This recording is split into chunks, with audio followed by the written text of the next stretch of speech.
কবরে আযাব হয়। যদি আপনারা বুঝতে চান, প্রমাণ চান, যাদের আব্বা মারা গেছে, যাদের মা মারা গেছে, বাড়ি যাবেন, বাড়ি যাইয়া কবরের পাশে একটা গরু বানবেন, একটা ছাগল বানবেন, বাদিয়া ভালো খাবার দিবেন, বাদিয়া খাবার দিয়ে আড়ালে দাঁড়ায় থাকবেন।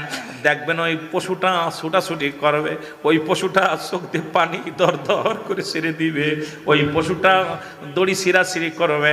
আপনার বাবার কবরে আযাব হচ্ছে। একমাত্র দানব এবং মানব কাল্লা বুঝতে দেয় নাই।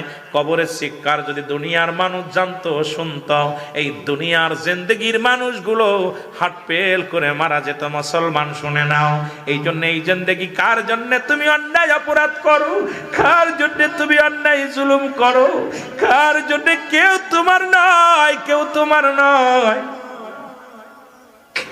আমার ভাইরা, আমার বন্ধুরা,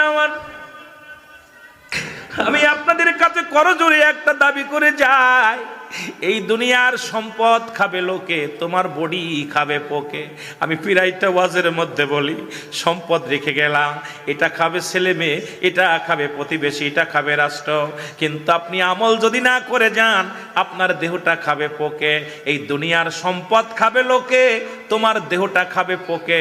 এই দেহটা যেন পোকে না খাইতে পারে রে মুসলমান, এমন বডি করো যেন তোমার কবরের